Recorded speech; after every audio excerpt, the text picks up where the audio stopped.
Good afternoon, everyone. My name is Tane, I'm Gus. and we are Future Crunch.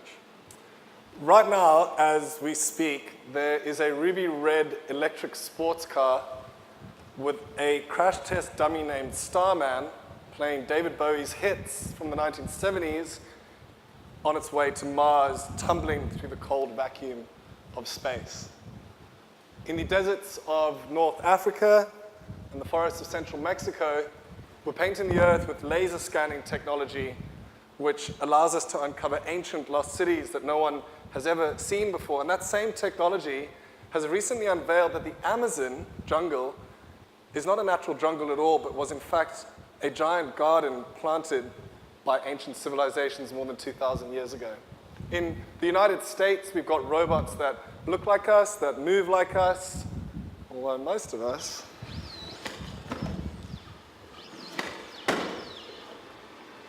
probably can't do this.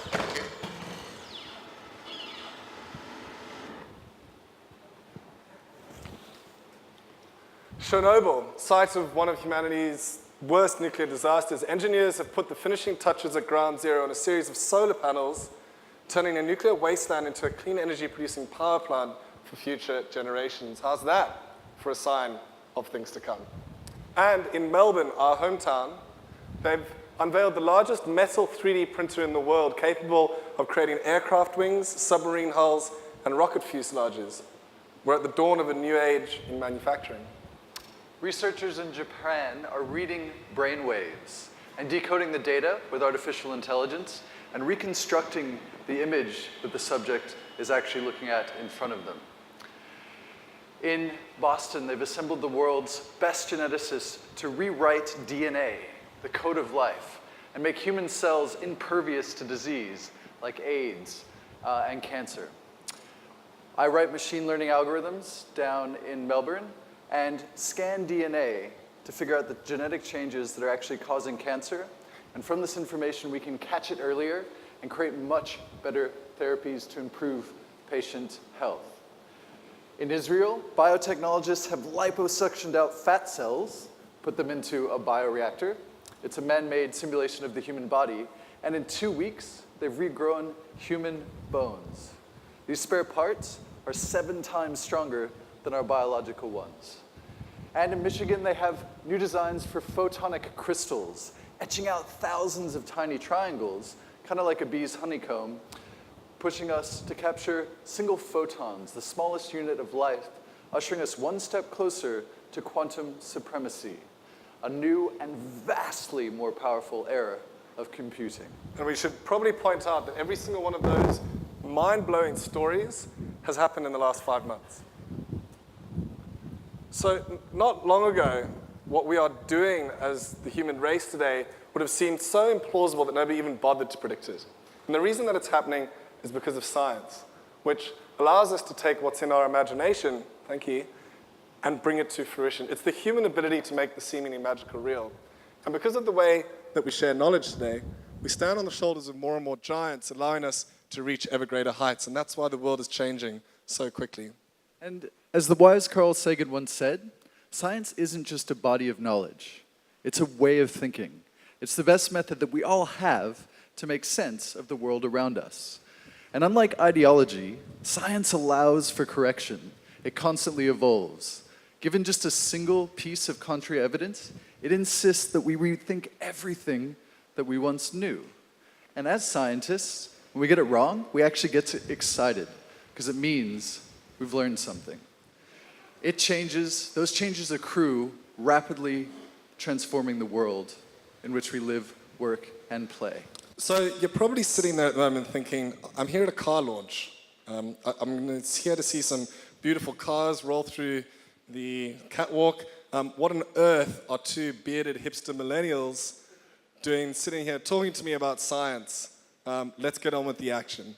Well, the reason we're telling you about science and technology is because they're the bedrock of so many of the changes that we're seeing in the world around us today. So if you understand those changes, it prepares you better for the future. So what we're going to do before we get into the really exciting part of the day is we're going to take you on a little half-an-hour tour of some of the amazing stuff that's going out there on the frontiers of scientific and technological disruption. And we're going to try and do it in a way that opens your mind to thinking about where the future of the car industry is going to be going. Because the car, the motor vehicle, is at the nexus of so many of the incredible changes that we're seeing in society around us.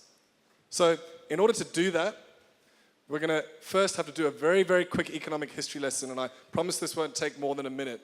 This is the boring part, over and done with in a jiffy. So every time humanity goes through progress, it happens as a result of disruption in one of three main areas. The way we communicate, where we get our energy from, and the way we move around. Language, fire, the wheel. And when we get progress in all three areas at once, it's kind of like rocket fuel for human society. For example, in the first industrial revolution, a new technology, the telegraph, came along, which allowed us to send messages instantaneously across vast distances.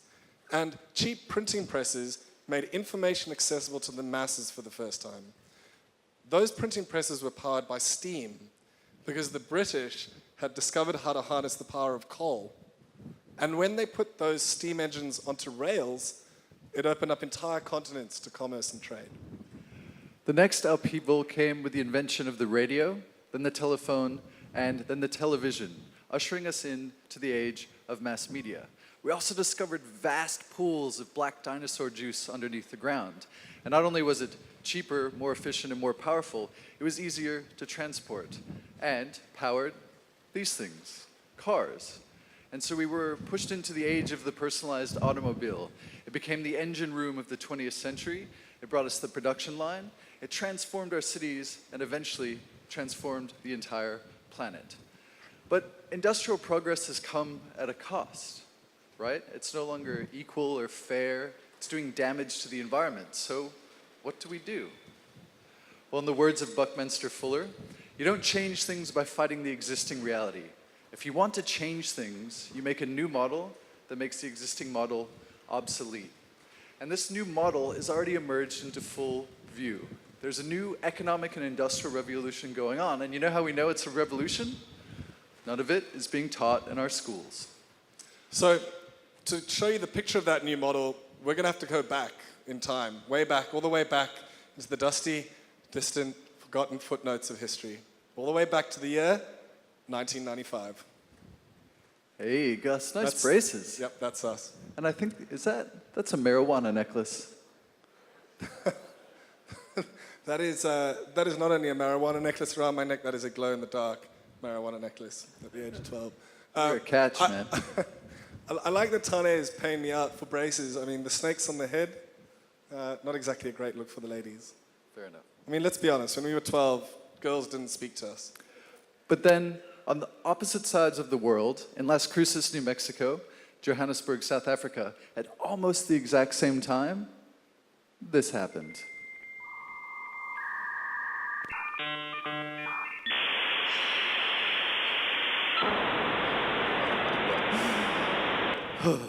Anyone remember that sound?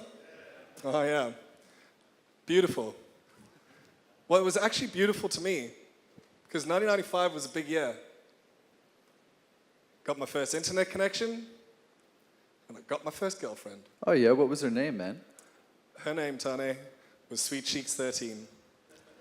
I met her on the internet. When I was 12 years old, the internet was the only place that a girl would speak to me. I thought I'd done really well because there were 16 million people online in 1995, so it felt like I'd found a beautiful needle in a digital haystack. Fast forward to today, 2018, there are 5.5 billion people on the planet over the age of 14. How many of them do you think have phones? 5 billion. And 3 billion have smartphones. More than half of humanity, 4 billion people, are now online, connected to the greatest information resource our species has ever known. And they're all connecting via phones.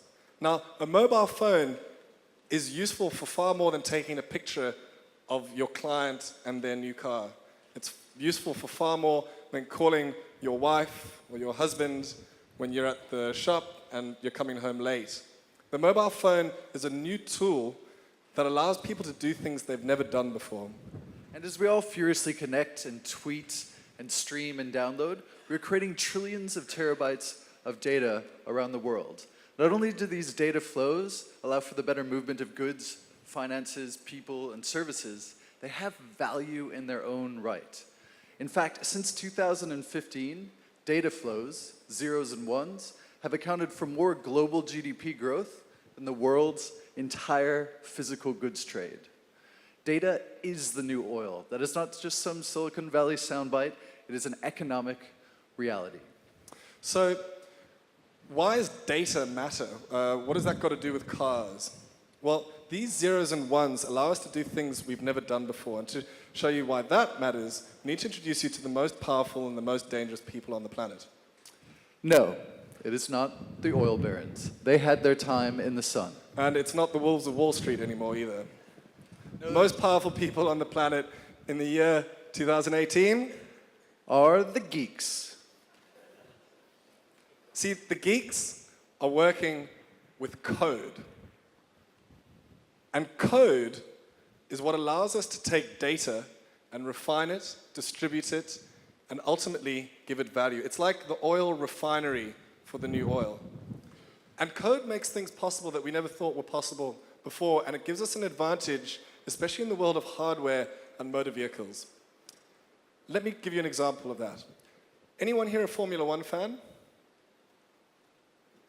All right, I am a huge Formula One fan. I have to be a Formula One fan because I would not exist without Formula One.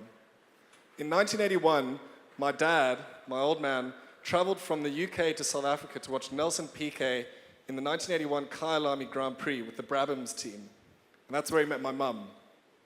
So I grew up with Formula One. Every second Sunday, my dad and I would sit in the lounge and he'd make me a little mini car out of the couch and a little steering wheel, and we would watch the entire Grand Prix together. Now, the Grand Prix that I used to watch as a kid are very, very different to the Grand Prix that we watch today. And one of the big reasons for that is because of code and data. Data is critical to F1. Without it, we wouldn't understand how the car's performing, and we wouldn't be able to do the simulations to prepare for the season ahead. Formula One is very strict. We can't just build a car to any spec we want. Things like the amount of processing we're allowed to do and the number of hours we can run the wind tunnel are dictated by regulations. We see this as a way that we have to innovate to be able to get a competitive advantage. So, in today's Formula One races, they generate about 3 terabytes of data per car in a single race. And all of that data is uploaded to the cloud, and then it's sent back to rooms filled with tens of technicians who are constantly evaluating the data and then using that to make better decisions while the cars are out on the tracks. They call it telemetry, but it's actually just big data. It's big statistics heading up into the cloud. And data is really interesting because it's what gives the leading teams their edge in today's Formula One world.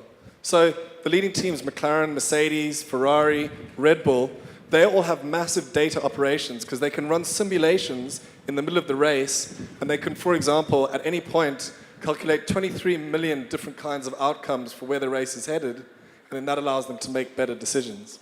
And it also allows them to perform better. So this is the Williams team. 1.92 seconds for a pit stop.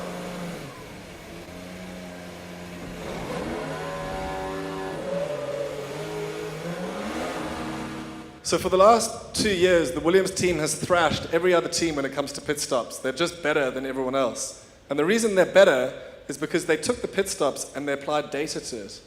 They took 250 different variables that happen at any different pit stop, and then they ran hundreds of simulations in order to get better. And so now the Williams team is better than anyone else, not because their hardware is better or because their mechanics have faster reaction times, it's because their data is better. So what is the most daunting of human endeavors? What is the most amazing things that humans do? Well, for me, it's space. And I hope many of you saw the launch of the Falcon Heavy earlier this year. It's the prototype of a rocket that is one gonna day take us to Mars and making us an interplanetary species. She could spit in the eyes of fools as they ask her to focus on sailors fighting in the dance hall. Oh man,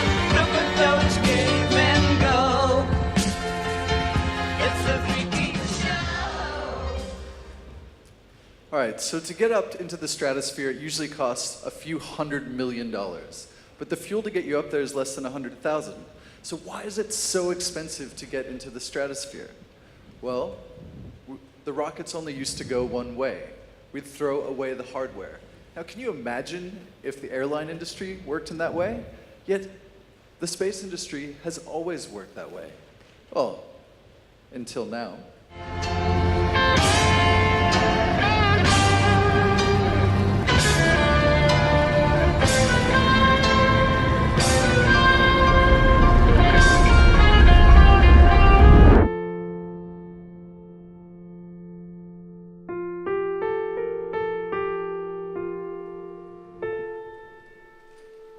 So, not only can we launch a ruby red electric sports car on its way to Mars playing David Bowie hits, we could re-land the boosters. Now, no human being could have done that. Well, I mean, maybe Han Solo, but that's fiction. They could do it because it was done by a computer running on code. There was no human hand on the joystick. And code and its ability to mine data is why we're going through a fundamental digital transformation, turning everything from DNA, which is what I do for my job, to massive gravitational patterns across the universe into zeros and ones, into bits and bytes. And because we can store mass amounts of it and mine it, and most importantly, share this incredible value, that's why technology, which used to be a sector on its own, is now a layer across absolutely everything. Are you ready? Because there's more. The code is also now evolving. We're at the dawn of a new artificial intelligence explosion, which means that now the code can learn dynamically from its environment. It can recognize images, it can read, it can write, it can listen, it can speak, it can hear in ways that we once thought were impossible. Now in medicine, my field, it is incredible. Code can now read brain scans of 6-month-olds and determine whether the kid is likely to have autism. Human clinicians, by contrast, have to wait till the kid turns 2. They're using similar algorithms in hospitals to diagnose Alzheimer's 9 years before doctors can, and even begin to spot invisible tumors in X-rays. Now, if you can use image recognition for brain scans, you can use it for cars, right? A Japanese website called AucNet, which is the biggest auction site in Japan, allows you to now just upload 20 photos of your car, and it instantly classifies which parts of the car those images belong to, and it figures out what the make and brand of that car is as well. So it's reduced the time it takes to put your car on the website from 20 minutes to 3 minutes. It's pretty mundane. But cars themselves can also recognize images. And we're going to get onto that a little bit later. So police around the world are now getting their hands on facial recognition technology, driven by AI. Now, we all know how this ends, right? This is from the dreams of Orwell's dystopian future. We've seen Black Mirror. Well, in Delhi, they just got their hand on 200 of these goggles, and the first thing they did, upload all of the photos of the city's missing children and track down 3,000 of them from orphanages in just 4 days, reuniting many of them with their families for the first time in years.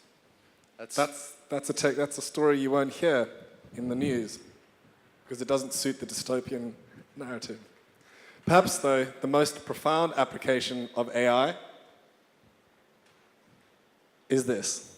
It's one of the first prototypes of an instant in-ear translation device that uses artificial intelligence to allow me to speak in real time to anyone in any language. It's the real-life Babelfish. So, think about that.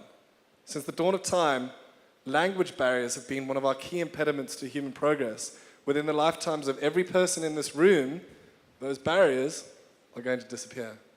And that's what we mean when we call it a communications revolution.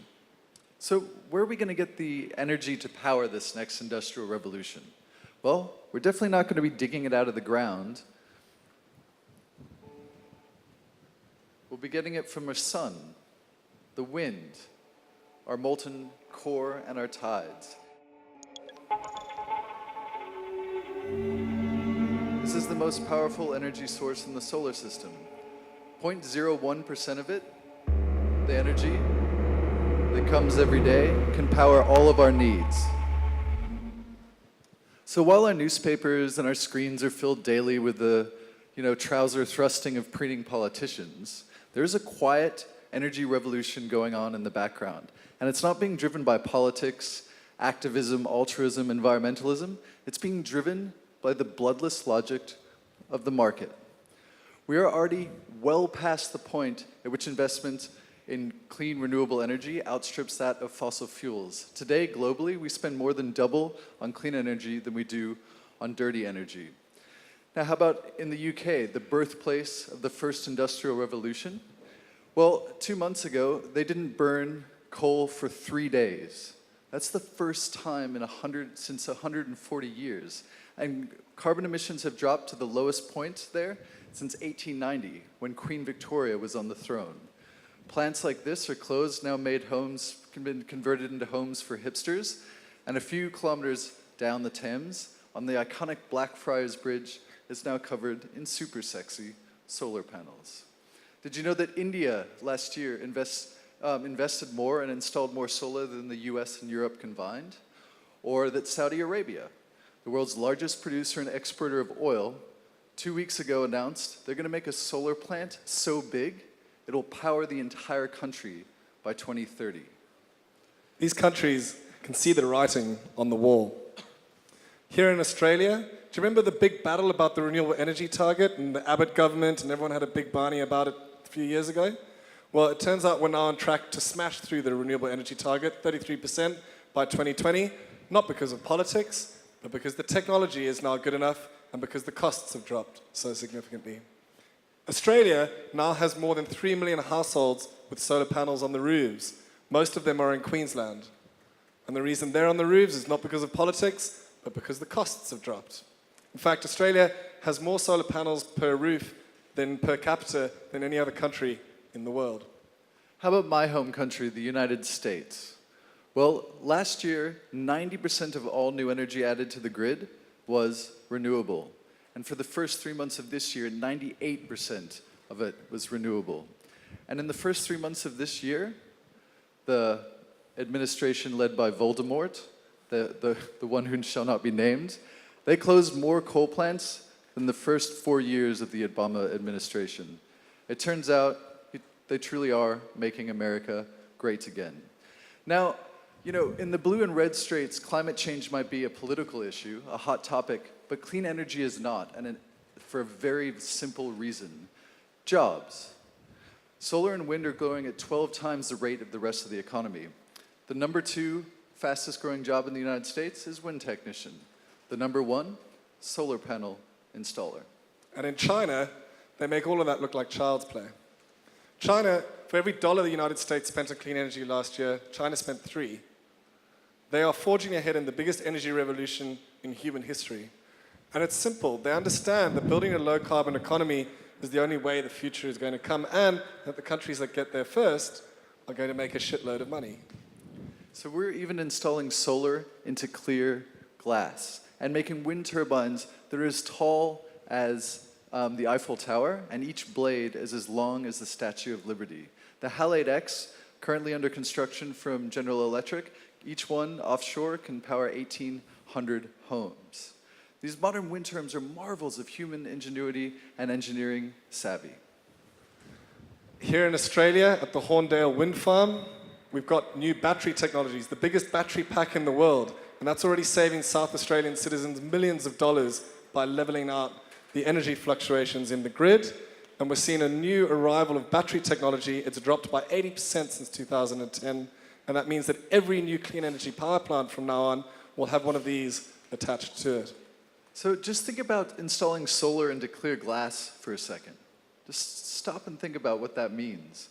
Imagine a city like the Gold Coast, where every high-rise window, every car windshield, our smartphone screens are their own energy-producing cells, and you begin to realize we could be living in a world one day where cities themselves are their own power-producing plants. So, we've talked to you about communications and code, we've talked to you about energy. Where are we going with transportation?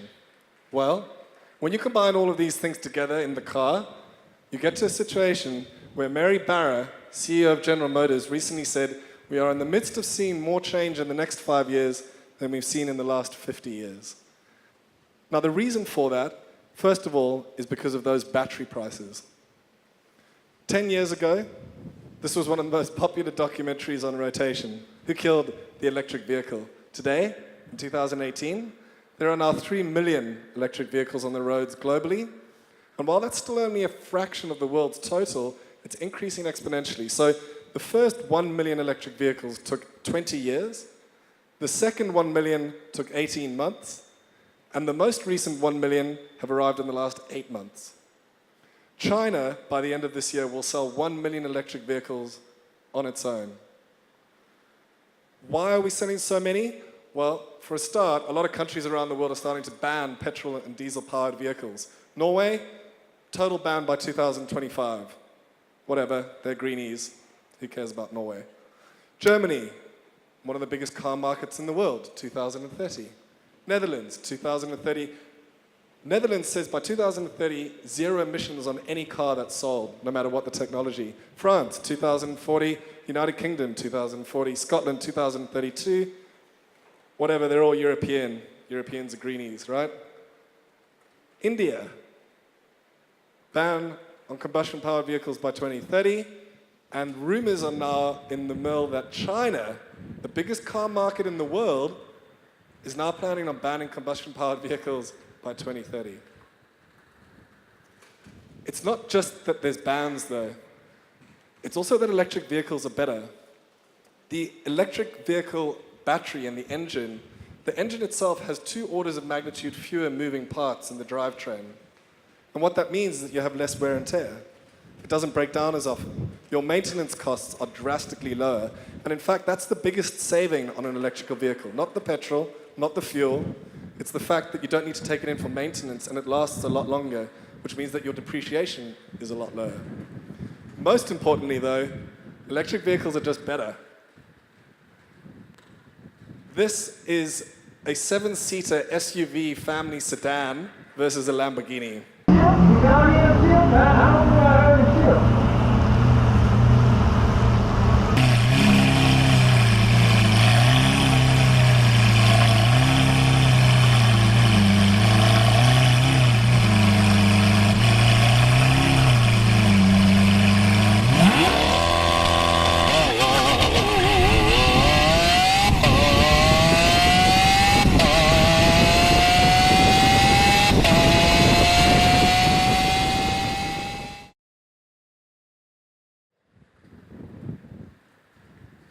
Oops.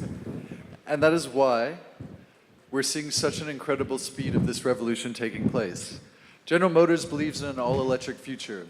The head of global product development has said this publicly, and they want 20 new models in the next 6 years.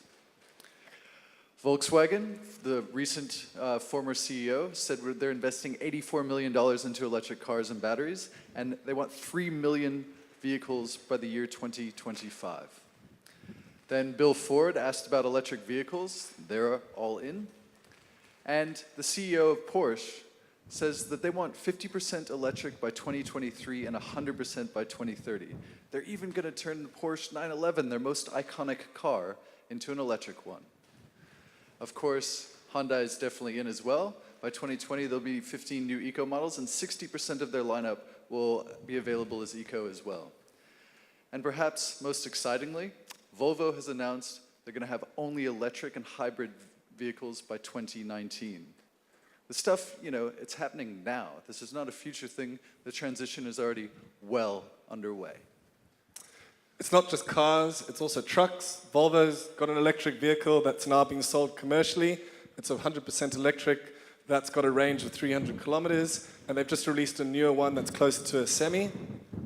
So, very close to where I grew up, this is the new Tesla electric one.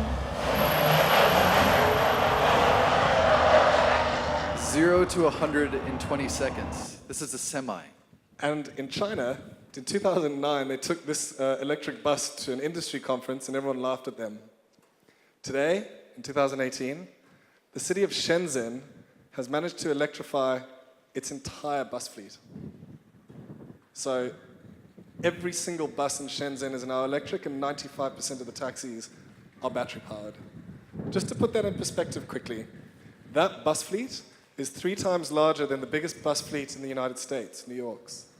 And following the success of that project, China is now rolling out electrification in every single city. They're adding a bus fleet the size of London's every 5 weeks. At the current rate, by 2025, half of the world's buses will be battery powered. And of course, it's not just the cars being electric, our buses being electric. They're soon and already are being driven by intelligent code, AI. Artificial intelligence has already driven cars, driverless cars, 43 million kilometers worldwide, and have already been proven by the data to be upwards of 20 times safer than a human being. Now, this is the final little piece of the puzzle. We're going to wrap this up pretty soon, but we just want to tell you about how technically incredible it is that we can do this now. An average self-driving car has 200 sensors in it, and they're taking in data all the time from their environment. They're processing that data on board. They have little chips that are about the size of your thumbnail that are as powerful as about 100 computers on a desktop. And those chips are making sense of the environment around them, making decisions, means they can pick up objects. And as we start to map the world around us, the digital environment into ones and zeros, those cars become more powerful. They have fleets of them that learn from the roads as they go. And the more cars that get out there, the more cars are able to navigate efficiently. They're like a fleet. It's a computer and a battery on wheels. It's no longer a car anymore. And that's where we're headed for the future of not just the car industry, but for the future of transportation more generally. We're moving into a world where our cars are driven by code, and because they're electric, they're more reliable, they can operate 24 hours a day, they're smarter, and they can serve people in ways that we never thought were possible. I mean, just take a second to think about it. A major reduction in the 1.2 million deaths caused by cars every single year. Say goodbye to a sizable chunk of the 14% of global carbon emissions that come from the transport industry. We have safer, more accessible transport for the elderly and people with disabilities. Cheaper, safer, more efficient transport for the society's most vulnerable. You know, less traffic, more parking spaces, less pollution, and eventually an entirely new type of city. So what does it all mean for you? Why have we been sitting here telling you about this? Well, you have an opportunity here. Humanity is going through a fundamental economic revolution, a revolution driven by code. We're getting energy in new ways, and we're transporting ourselves in new ways too. And all of you in this room are going to be at the center of that revolution. It means that when you are selling people a car, you're no longer just selling them a car that's going to be convenient for them. You're selling them an idea. You're selling them an idea about what the future of humanity looks like in the 21st century. You're selling them an idea that's cleaner, that's better for the environment, and that works for human society more generally. And if you can sell people an idea rather than a product, that's going to be far better for your business and in your personal lives. So get excited. You're at the nexus of this third industrial revolution. Be optimistic about the future. Open your mind to these new types of technology. The media is not going to do it for you. Politicians won't be there. So have an opportunistic mindset, because cynicism retracts us. We put up walls. And cynicism is easy. We're never wrong or disappointed, surprised when things go bad. But by contrast, when we show how a better future can be built, we redraw the boundaries of what's possible and show that the realm of choice is often much larger than we think. But you know, none of it needs to be naive. We can understand that people are self-interested, people are fallible, often mistaken by their own self-interests, but we can also believe in an intelligent, evidence-based optimism. Science and technology and human ingenuity give us many of the tools we need to build a better future and power this next industrial revolution. And a common belief in a better future, it's the strongest glue there is, and it is an explosive force in business, politics, and in life. Thank you very much. Thank you very much, and have a great afternoon.